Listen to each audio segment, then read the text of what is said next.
That's great. Yeah, now it works. Now, when we start thinking about what it is that is being um, promised in liberal democracies, we immediately begin by considering the visibility of the political process. Now, my slides, for some reason, don't work. Let me see if it goes on. Yeah. So the present representation of citizens usually is seen as being something, as making something visible in the process, whether these are different diverse perceptions supporting or challenging political elites' views or state visions of how a society ought to work, as we see, as I've illustrated here, or whether it is in support of existing institutions of the state, as an example of the monarchy, or even an affirmative action that does not challenge by any means whatsoever the existing political regimes in the state, as demonstrated by the Kim dynasty. But it is always that we think about making something visible as and it is what it is that ought to be visible in the context that is rarely being defined clearly. So my starting point here is to invite you to think about what is a representation or to visualize in the public space, in the political process. Usually we assume that it is people's interests as isn't interests as citizens that are over there to be visualized in the public space. But at the same time, citizens constitute a political community that ought to be represented specifically in political institutions of specific state. And that is, again, the state that is taking the primacy here, where we would see a political community only inclusive of specific subjects, citizens of that country that is being represented in coordination or in collaboration between different states. And these states constitute an international system which is in itself driven by a set of norms that are placing a great emphasis on representation of individual state interest and accommodation of diverse interests of the state in when decisions are being made. But the effects of all of this are quite complex, and I've tried to nail down to simple statements. When people are represented as citizens, there is an assumption that we have that these are the preferences of citizens that are being expressed, that are being acted upon. At the same time, when citizens are represented as a political community, we assume that it is citizens' choice to entrust the making of certain decisions to their representatives. The elected politicians, therefore, can make and are expected to make decisions on behalf of the great body of citizenry, again, with the necessary reduction of the complexity that we see in citizens' preferences. And then these elected politicians, in turn, are representing us, citizens of states, in the international environment, where they too make decisions that further reduce the complexity of decisions, making representation a notional word that does appeal to people because it brings them on board and makes them feel as if they were part of that great decision-making process, and positions elected representatives as indeed representatives of people. But do they represent the citizens, or what do they represent, or can they represent? And this is a big question that I invite you to consider here. My assumption here is that people, as a rule, would think that representation works a little bit like this in a very schematic way. That there is an electoral arena in which we as citizens make our preferences heard, that are then later reflected in a more structured parliamentary arena, and it is there where we expect to see our representatives. But the representation, as if we think along those lines, would mean for us that we need to think of an object in the process of representation, the subject in the process of that same representation, who is doing the representation, by whom we are represented, where that is in the context, whether it is the formal or informal political representation at the state or international levels. And ultimately, all of these caveats apply to our central concern. Why are we thinking of our interests being represented? What is the purpose of this representation process? Um, Given the fact that all of these parameters reflect on a dynamic process with changing sites of representation, the place and time determine what are the contents of representational process, and also different agents of representation do change. We can elect some representatives and not elect them at another time. We can support some civil society groups whilst discarding the others as non-representative of our interests. All of this highlights the procedural character, process character of representation here. Now, why all of this is important for me is because there is a considerable scholarship on what representation is, and although there is a lot of literature out there talking about different types and effects and cause and effect relationships that underpin the representation in democracies,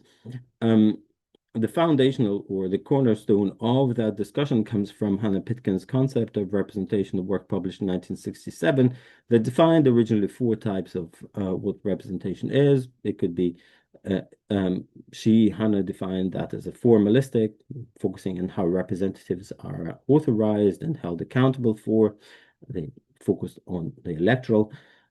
aspects of it, the symbolic one, the ways that representatives stand for their constituents.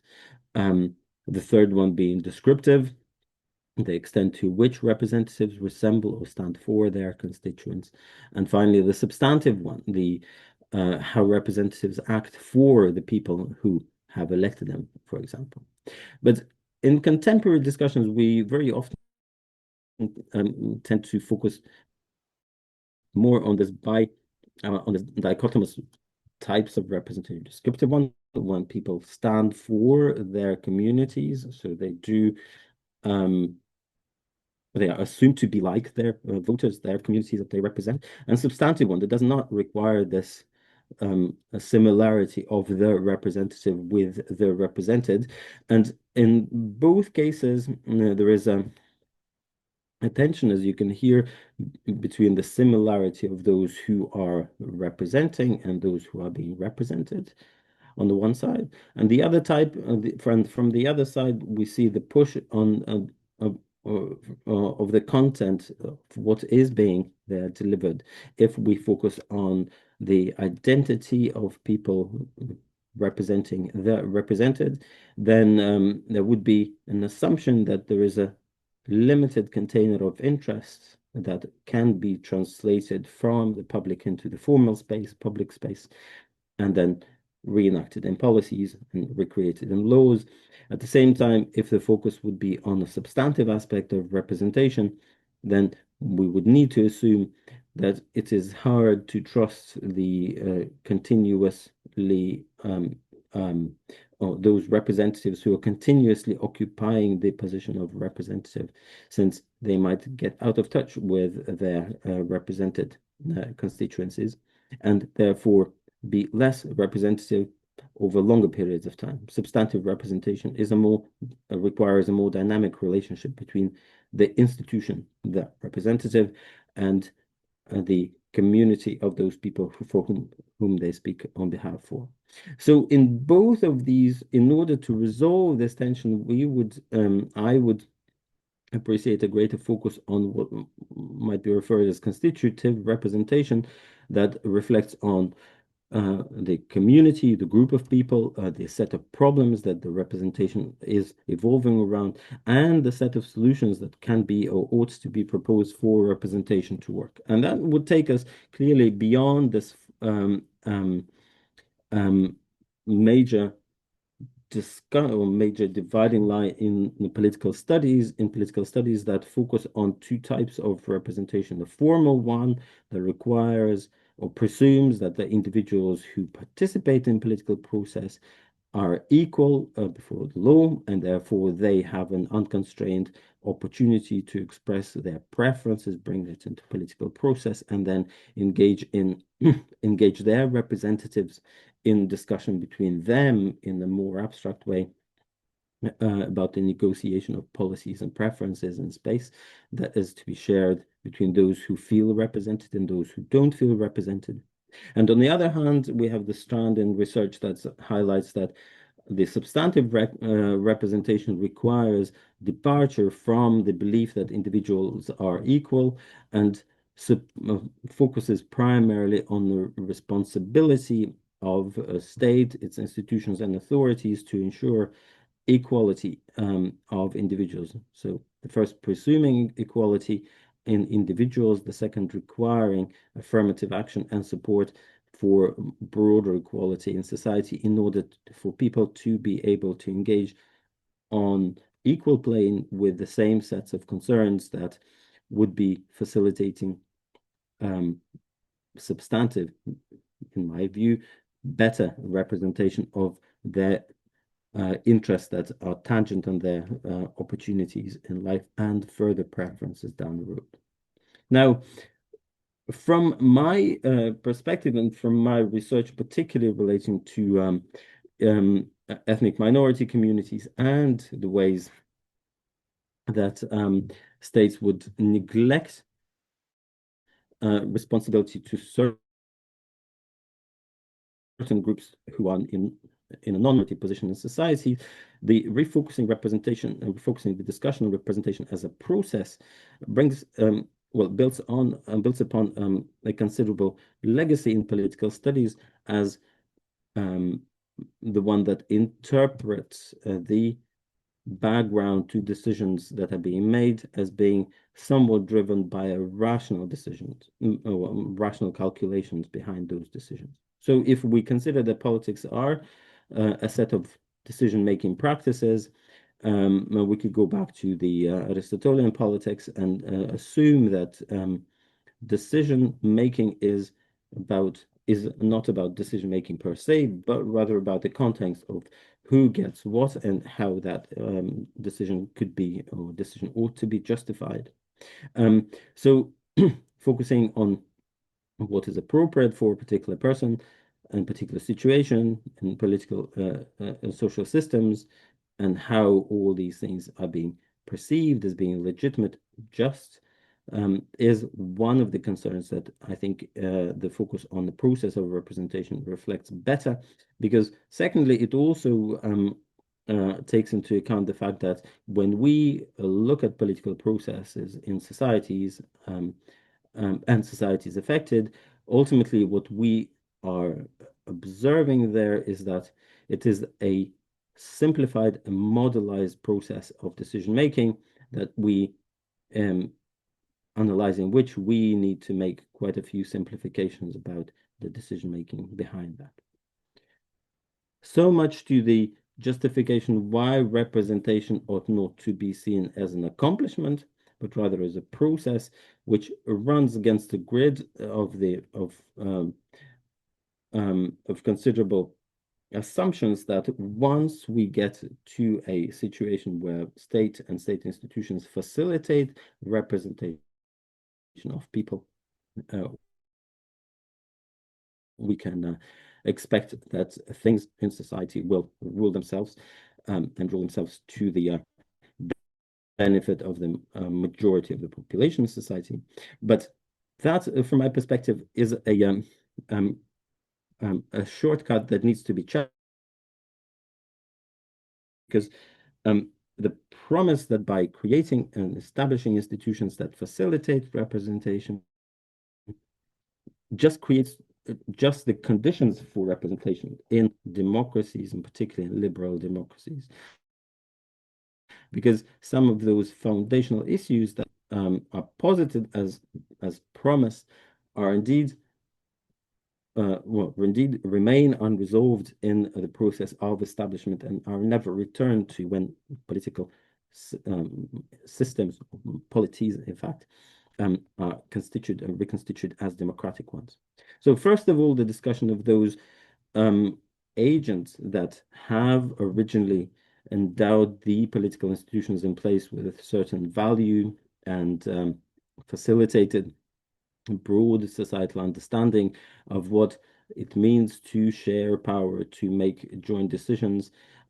is rarely questioned once the polity and its institutions are in place. That is particularly important when we consider regime transition from, for example, on the European continent, from socialist regimes to so-called liberal democracies. The establishment of liberal democratic regimes necessitated choice of certain identities that would be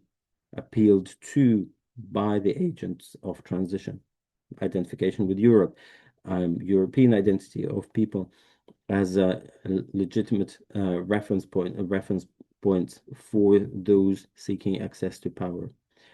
These, once established, were never challenged or rarely updated, with one pivotal case in Central Eastern Europe with Viktor Orban in power. Secondly, the context in which this transition from less representative to liberal democracies that appears to be more representative have also been set, rarely updated or contextualized later. Now, given the constraints that we see in cases in states where transition from less democratic to more democratic, more participatory regimes takes hold, we can identify here that, again, the choice of new sets of political institutions is usually driven by those institutions that were previously in place. All of them, however, are set in the context of national states where both the legal and political institutions pre-existed either immediately before the transition to liberal democracies after the socialism's collapse, or were created to accommodate former experiences of actors with certain political institutions and then translate them into a new democratic format later. Thirdly, I think what is also posited as being as an important one is a legacy which we focused which we have seen being focused quite a lot upon in the past, and when it comes to transition from non-democratic regimes to democracies, both in the third wave of Latin American democratizations, but also post-socialist democratizations, is the commitment to explaining the long-haul developments, eventually leading to greater openness of societies, the path dependency, which has taken into consideration both the institutional and societal, but also agentic experiences into consideration when thinking about the eventual emergence of preferences for representative democracy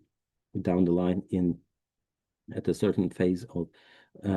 political transition. Here, we see that once the overall consensus about the inevitability of demise of one political regime has been achieved, we eventually would see transition to something new, and usually that transition was believed to be the representative democracy. All of these interpretations of how the importance of representation was endowed with a key acting role in the process of societal transformation has been quite negligent of this instrumental character of the institutional adaptation and the role that citizen representation plays in the process of facilitating transitions in a different societal context, even if we focus only on European experiences now. But that is extremely important from my point of view, because the representation as has been studied to date, and as I would challenge it to hold place, very often has been seen as a cast in stone accomplished fact of social and political life. However, it is the instrumental character of representation and its dynamic process that always is responsive to contextual contextual facts, contextual background in individual cases, the previous experiences of societies inhibiting those contexts, as well as preferences of individual political agents undertaking the transition and installing the representative democracy that have been widely neglected or insufficiently considered. This is why when we think about representation, oftentimes it is the competition for visibility of representatives that is being featured stronger. And here, what we very often hear is that this competition for rep is managed in a formal arena, which is parliamentary arena, by political organizations that are tasked with collecting views of individual people on the ground that play a role in that are allowed to play a role in the political process. So it is the political parties in a formal political arena that very often do the representation, again, pushing back the citizen input into process of a system adaptation to needs of society that has been neglected. So the promise of representation, therefore, is doesn't feel like a real promise because it is promising representation by representatives even in liberal democracies that we can identify here. And it is through parties as organizations for representation of people that we see them happening. Now, parties and political organizations that deliver representation on our behalf, on behalf of citizens, are tasked with triaging the preferences of their voters in the first instance in order to translate them into political programs. They, as a result, can also adjust to and also aggregate preferences in a way that individuals or group on behalf of whom they speak might not do so. And in doing so, they also shape preferences of their represented about and how that specific society ought to be served by the institution that delivers on representation, delivers on the promise of a democracy to represent people. Since political parties are themselves following their own survivalist agenda, they do tend to focus on two arenas when parties, political organizations, negotiate how they're to communicate the preferences of people on behalf of whom they engage in devising policies and governing states. In the parliamentary and electoral arena, in the parliamentary arena, first of all, they need to negotiate with one another, with representatives of other electorates. Whilst in the electoral arena, they need to appeal to their voters and suggest to them that it is them, the party A versus party B, that is the better representative of individual or group specific concerns.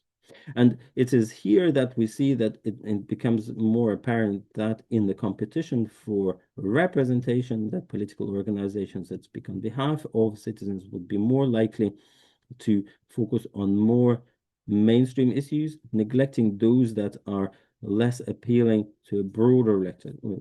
Traditional parties would want to bring as many issues as possible in order to keep their competitors out of the game. But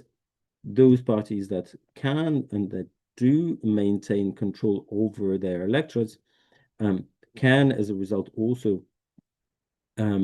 claim that they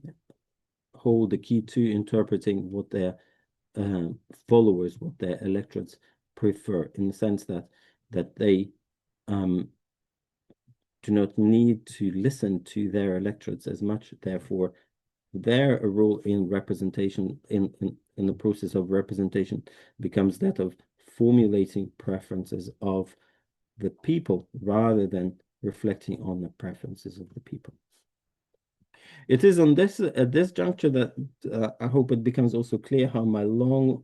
stretched argument over the representation starts to speak to the main concern of liberal democracies, and that is what is being represented and how it reflects on the representativeness of the system that lives off the promise of inclusiveness and visibility of diversity in the public space. First of all, with a focus on political parties specifically, we can see, I believe, more clearly that once established as major players in the political field, those political organizations, the parties, may come to act as agents in their own right, rather than serving their electorates. They would be setting the agenda on behalf of the electorates, and with the consequence that they would be not only focusing on the benefits for the majority or the plurality in society, but in addition to that, would also frame the limits or sketch the limits of what a majority in society ought to be like. In that sense, parties that are established and can establish themselves as being major players in the system that relies on the principle of representation would also need no cooperation with minor players in that system, cooperating with their ideological allies, as I call them here, those who believe that representation is the foundational issue of liberal democracy, would require parties to go into alliances with one another, claiming that their interpretation of representation, that is, looking at groups of people who share an interest in stability as it exists at that specific moment, would be sufficient and therefore democratically justifiable way of cooperation in the political space. For parties that would represent non-majority interests or minority parties, let's call them that for short here, there would be very little left but to appeal to those remainders of the electorate or the electoral segments in order to avoid defection, avoid defection from the non-aligned position in favor of those ideologically dominant parties that would propagate the party-based approach to representation that seeks one specific way of conducting politics, and that is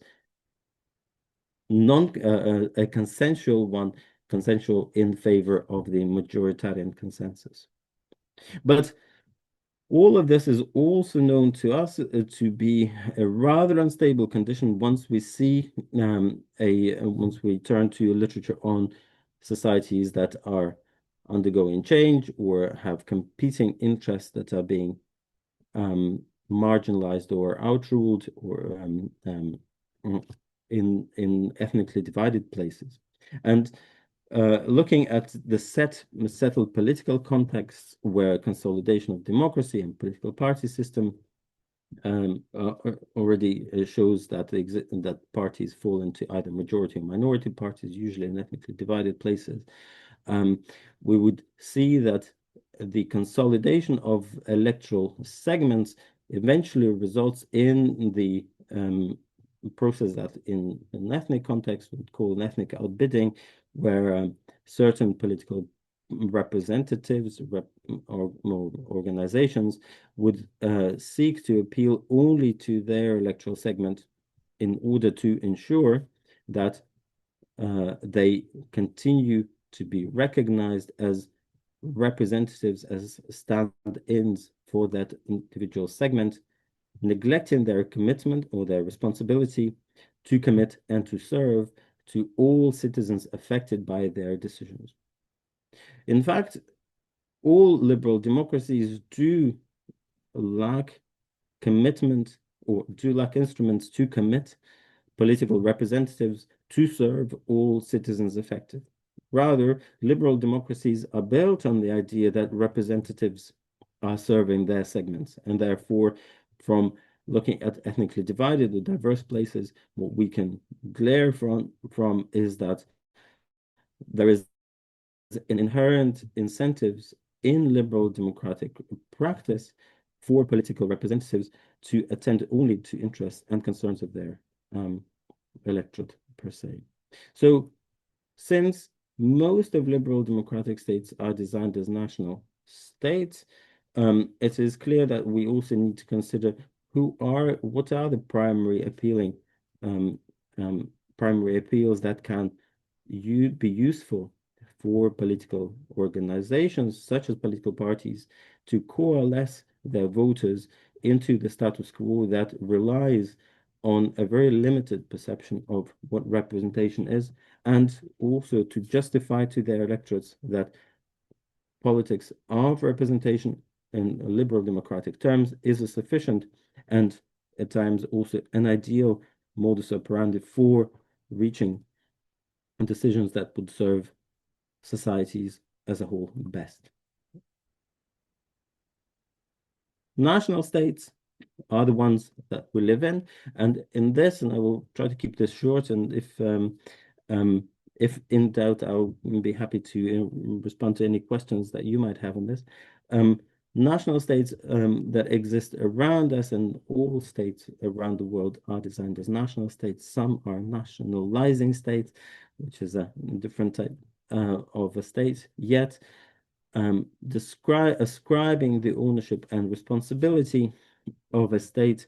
maintenance to a specific national group, usually also ethno-national group, creates certain constraints that act jointly with the claim that representation by political organization in the liberal democratic format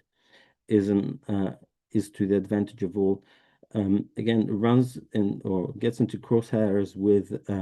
experiences of those people who might not identify as the majority. And in liberal democracies, as a result, belonging to a group of citizens who have inherent links to a homeland and a territory becomes a assumed condition for social and political recognition of equality due to belonging to a collectivity that is the majority, that is legally recognized as the primus inter pares in the institutions of the state, and as a result also to effective representation of those people. So whoever is not in the majority then risks of marginalization in the democratic process, qua design of a national state or national states as we know them today.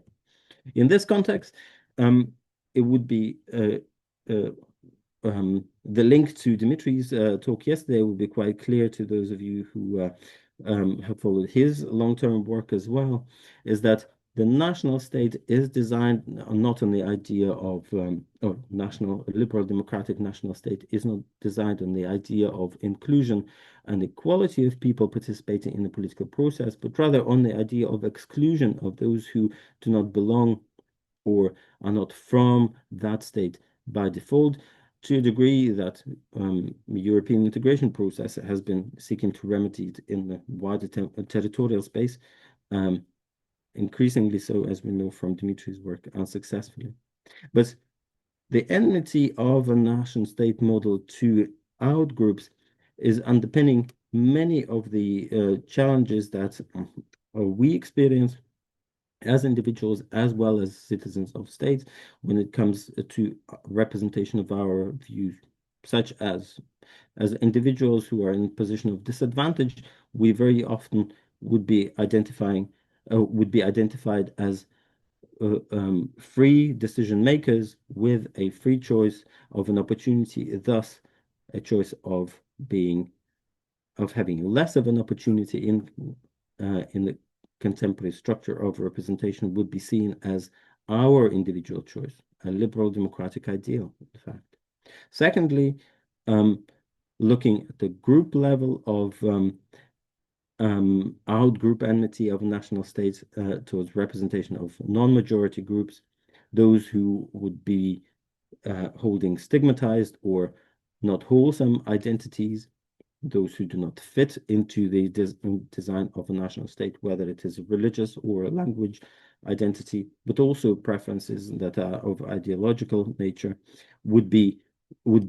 believed to have made those choices to stick with their identities and their preferences and as their preferences, and therefore defining for themselves or redefining their relationship with the state in such and such way. So individual exclusion, therefore, from political participation becomes a logic of attains a particular strength because it follows the logic of an individual choice, and therefore one's exclusion or inclusion in political social decision making is believed to be part of an individual choice package. That in itself is not a choice, but a set structural constraint that precludes effective accommodation and commitment of the state to people or individuals who are not yet or who were not thought of being represented at the point in time when state institutions were called into place. And this posits the challenge to the normal view how representation work in national context, from electoral ones into formal parliamentary arenas. We can see that some interests and some agendas can be translated into from social into political ones, but many socially relevant concerns will be sidelined, not only because they have not been considered as relevant at the point of time where national state institutions were established, but additionally, because the structure of political representation promises the equality of the represented with the representative. And that in itself creates an expectation that there are certain groups that ought to have representation while others don't. The focus on groups, therefore, is the challenge that is underpinning even the liberal democratic approach to political representation. And thus the promise that was made is very hard to sustain or reconcile with the societal promise of representation in liberal democracies. So it is not only that I challenge the view that the view of the appreciation of representation should go beyond the assumption that a representative stands for a group, that I challenge the view that a representative should stand for a group as relevant in a particular context, but also the fact that representatives representing an aspect of a concern that is specific to a group in a predetermined context requires considerable revision. What I suggest in more formalistic way here is that focusing on how political representatives choose or frame, whichever word you prefer, a concern of their segment of their electorates or their constituencies as a relevant one from the set of all other preferences that are out there and present them as specific to that group reduces the complexity of political representation indeed, but it has a knock-on effect on what can be represented and how people can engage with the process of representation. It creates an expectation that representation in liberal democratic states is afforded to all interests, but in fact, the set of those all interests is relatively constrained. It also creates the existing form of political representation in liberal democracy also makes an impression that all those who live in a state that commits itself to the representation because it is a liberal democracy are equally dignified and can be and will be represented, which is not the case if a person a citizen of that specific polity doesn't fit into the, or doesn't agree with the idea of the majority, or what the majority ought to be like, believe in, and worship, for example. Finally, the point about political membership as being the key guarantor for personal self-determination, and that probably harks back to Dimitri's earlier work as well, is also believed to be foundational for representation in contemporary democracies. Yet we do know that having an opportunity to participate in the political process does not ensure freedom from determination by others in the context where majority of society might not be in agreement with a fringe opinion, whether it is ideological or based on an identity principle. And all of this is to say that the foundational promise of liberal democracy is that representativeness is attainable in the context of participation and toleration that is projected by the principle or by the commitment of a liberal democratic state to liberal democracy of a specific form is to a great extent constrained and remains unattainable because it is hard to put into practice, and it faces the hard realities of pre-existing social and political institutions that are rarely negotiated beyond the point of their establishment. I appreciate that my take on all these issues will generate some questions. I do hope that this will be harsh ones, and I'll take them both in hearing them now and also in the emails. Thank you.